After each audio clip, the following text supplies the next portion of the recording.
ইউরোপীয় ইউনিয়ন, যা বিশ্বের ২৭টি এমন দেশের একটি গোষ্ঠী যা ধনী দেশগুলোর তালিকায় গণনা করা হয়। কিন্তু এখন এই একই ইউরোপীয় ইউনিয়ন ভারতের জন্য পাগল হয়ে গেছে। আসলে সম্প্রতি ২৭ থেকে ২৮ ফেব্রুয়ারি ইউরোপীয় ইউনিয়নের এবং তাদের ২৭টি দেশের কমিশনার একটি উচ্চ পর্যায়ের বৈঠকের জন্য ভারতে এসেছিলেন। এবং ভাবার বিষয় হলো, ইতিহাসে এই প্রথমবার এমন ঘটনা ঘটেছে যখন ইউরোপীয় ইউনিয়নের ২৭টি দেশের কমিশনাররা একসঙ্গে ভারতে এসেছেন। যদিও বিষয়টা শুনতে সহজে লাগছে, কিন্তু ইউরোপীয় ইউনিয়নের সঙ্গে হওয়া এই বৈঠকের এক সপ্তাহও ভালোভাবে পার হয়নি যে এটি আমেরিকাকেও কাঁপিয়ে দিয়েছে। কারণ সম্প্রতি এমন খবর সামনে আসছে যে ইউরোপীয় ইউনিয়ন এখন ভারতকে তাদের নতুন আমেরিকা বানানোর পথে এগিয়ে যাচ্ছে এবং ভারতের সঙ্গে তারা একটি মুক্ত বাণিজ্য চুক্তি, ফ্রি ট্রেড এগ্রিমেন্ট করতে চলেছে। পুরো পরিস্থিতি কি, কেন তারা ভারতের দিকে ঝুঁকছে, এর পেছনের আসল কারণই বা কি, সমস্তটা আজকের ভিডিওতে আমরা জানব এবং বোঝার চেষ্টা করব, তাই সাথে থাকুন। তবে ভিডিওটা শুরু করার আগে আপনাদের কাছে একটি ছোট্ট অনুরোধ, ভিডিওটি একটি লাইক করে চ্যানেলটিকে সাবস্ক্রাইব করুন। এটি আপনার জন্য 1 সেকেন্ডের কাজ, কিন্তু আমাদের জন্য এটি অনেক বড় হেল্প, কারণ এরকম তথ্যবহুল ভিডিও আমরা প্রতিনিয়ত আপনাদের জন্য নিয়ে আসি। বন্ধুরা, আমি গৌতম আছি আপনাদের সাথে। চলুন ভিডিওটি শুরু করা যাক। আসলে এতদিন পর্যন্ত ইউরোপীয় ইউনিয়ন যেভাবে আমেরিকাকে প্রাধান্য দিত, এখন সেই একই গুরুত্ব ভারতকে দিতে শুরু করেছে। ইউরোপীয় ইউনিয়ন তাদের প্রথম এবং সবচেয়ে বড় পদক্ষেপ নিয়েছে। তারা ভারতের পক্ষে এমনভাবে পদক্ষেপ নিয়েছে যে ইউরোপীয় ইউনিয়নের প্রধান ২৭টি দেশের কমিশনারদের নিয়ে একসঙ্গে ভারতে চলে এসেছেন। কিন্তু প্রশ্ন হলো, হঠাৎ করে ইউরোপীয় ইউনিয়নের ভারতের প্রতি এই ঝোঁক কেন দেখা যাচ্ছে? ইউরোপীয় ইউনিয়ন কি আমেরিকার থেকে দূরত্ব তৈরি করার প্রস্তুতি নিচ্ছে কারণ ভারত তাদের বেশি লাভজনক মনে হচ্ছে, নাকি আমেরিকা তাদের দীর্ঘদিনের অংশীদার ইউরোপীয় ইউনিয়নকে ধোঁকা দিতে শুরু করেছে? বন্ধুরা, এর প্রথম উত্তর হলো ইউরোপীয় ইউনিয়ন আমেরিকার কাছ থেকে ধোঁকা অনুভব করছে, যা ভবিষ্যতে তাদের জন্য বড় ক্ষতির কারণ হতে পারে। তাই তাদের দৃষ্টি এখন ভারতের দিকে। আসলে ইউরোপীয় ইউনিয়ন এবং যুক্তরাষ্ট্রের মধ্যে দ্বিপাক্ষিক বাণিজ্য সম্পর্ক বিশ্বের সবচেয়ে বড় ও গুরুত্বপূর্ণ অর্থনৈতিক অংশীদারিত্বগুলোর মধ্যে একটি। ২০২৪ সালে এই দুই পক্ষের মধ্যে মোট পণ্য বাণিজ্যের পরিমাণ ছিল প্রায় $৯৭৫ বিলিয়ন। এবং এই হিসেব অনুযায়ী যদি বিশ্বের দুটি দেশের মধ্যে সবচেয়ে বড় বাণিজ্য থাকে, তাহলে প্রথম নাম আসে ইউরোপ এবং আমেরিকার মধ্যে হওয়া বাণিজ্যের। কিন্তু বর্তমান পরিস্থিতিতে যা ঘটছে তা হলো, আমেরিকায় ইউরোপীয় ইউনিয়ন থেকে পণ্য রপ্তানি অনেক বেশি। সর্বশেষ প্রতিবেদন অনুযায়ী প্রতি বছর ইউরোপীয় ইউনিয়ন আমেরিকার বাজারের সুবিধা নিয়ে সেখানে $৬০৫ বিলিয়ন পণ্য বিক্রি করে। এর মধ্যে প্রধানত মোটর গাড়ি, যন্ত্রাংশ, ঔষধ এবং যন্ত্রপাতি অন্তর্ভুক্ত। অন্যদিকে যুক্তরাষ্ট্র ইউরোপীয় ইউনিয়নের বাজার থেকে এত বেশি সুবিধা নিতে পারে না এবং ইউরোপে তাদের রপ্তানি মাত্র $৩৭০ বিলিয়ন, যেখানে খনিজ জ্বালানি, তেল, নিউক্লিয়ার রিঅ্যাক্টর এবং কিছু ঔষধ অন্তর্ভুক্ত। কিন্তু এখানে মূল বিষয় হলো, ইউরোপ থেকে আমেরিকায় রপ্তানি $৬০৫ বিলিয়ন, কিন্তু ইউরোপীয় ইউনিয়ন আমেরিকার কাছ থেকে শুধুমাত্র $৩৭০ বিলিয়ন পণ্য কেনে। অর্থাৎ প্রতি বছর $২৩৫ বিলিয়ন বাণিজ্য ঘাটতি আমেরিকার হয়। এটাই আমেরিকার চিন্তার বিষয়। এবং এই বাণিজ্য ঘাটতি আমেরিকা ফার্স্ট এই নীতির অধীনে ট্রাম্প কমাতে চান। তাই তিনি সম্প্রতি কানাডা, মেক্সিকো, চীন সহ অন্যান্য কিছু দেশের উপর শুল্ক বসিয়েছেন এবং ভারতকেও শুল্ক বসানোর হুমকি দিয়েছেন। এবং এখন তিনি ইউরোপীয় ইউনিয়ন থেকে আমদানিকৃত পণ্যের উপর 25% শুল্ক বসানোর সিদ্ধান্ত নিয়েছেন।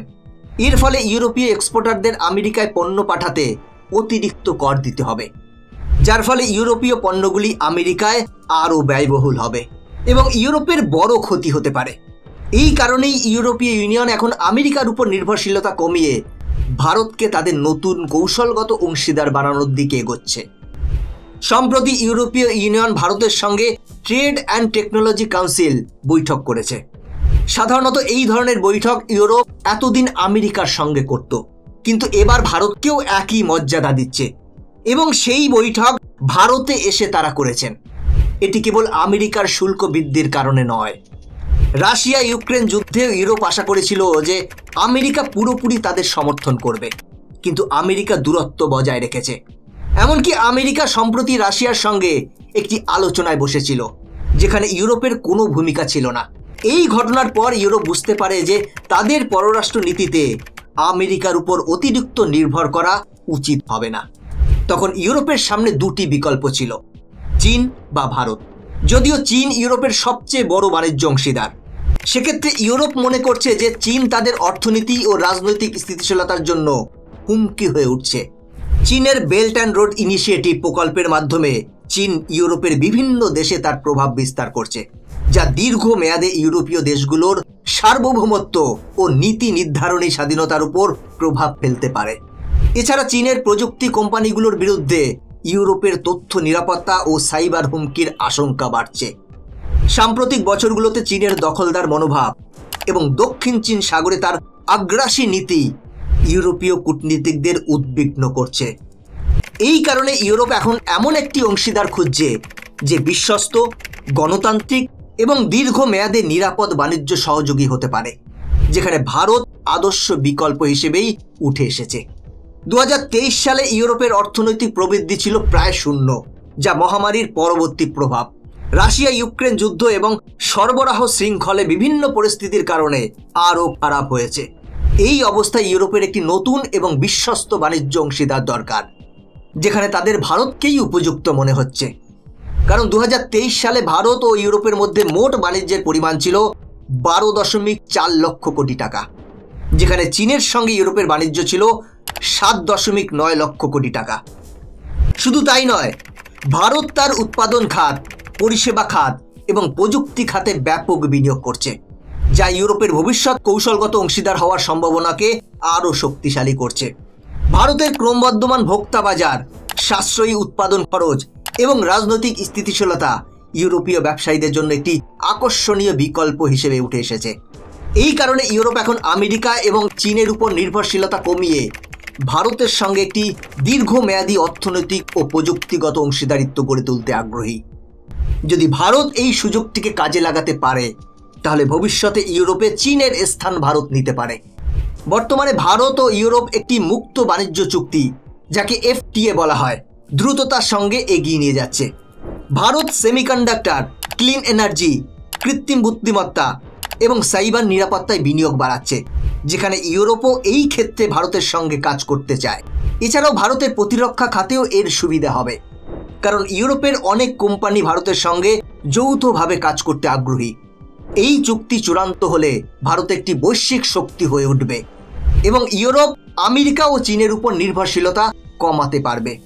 লক্ষ্য স্পষ্ট, বিশ্বব্যাপী বাণিজ্য ও কূটনীতির মোড় নতুন দিকে ঘুরছে, যেখানে ভারত ক্রমেই গুরুত্বপূর্ণ ভূমিকা নিচ্ছে। ইউরোপীয় ইউনিয়নের সঙ্গে ভারতের ঘনিষ্ঠতা শুধু বাণিজ্যের ক্ষেত্রেই নয়, কৌশলগত ও প্রযুক্তিগত ক্ষেত্রেও নতুন দিগন্ত উন্মোচন করছে। এটি ভারতের জন্য এক সুবর্ণ সুযোগ, যা সঠিকভাবে কাজে লাগানো গেলে ভবিষ্যতে ভারতকে বৈশ্বিক এবং অর্থনৈতিক শক্তিতে পরিণত করতে পারে। তাই আগামী দিনে ভারত ইউরোপের সম্পর্ক কিভাবে গড়ে ওঠে তা নজর রাখার মতো বিষয়। আপনাদের কি মতামত? ভারত কি সত্যি ইউরোপের জন্য চীনের বিকল্প হতে পারবে? কমেন্ট করে জানান। বন্ধুরা, আজকের ভিডিও এখানেই শেষ করছি। ভিডিওটা ভালো লেগে থাকলে চ্যানেলটিকে সাবস্ক্রাইব করে বেল আইকনটি প্রেস করে রাখুন এরকমই ইনফরমেটিভ ভিডিও দেখার জন্য। দেখা হবে পরবর্তী বিশ্লেষণে। ততদিন ভালো থাকুন, সুস্থ থাকুন।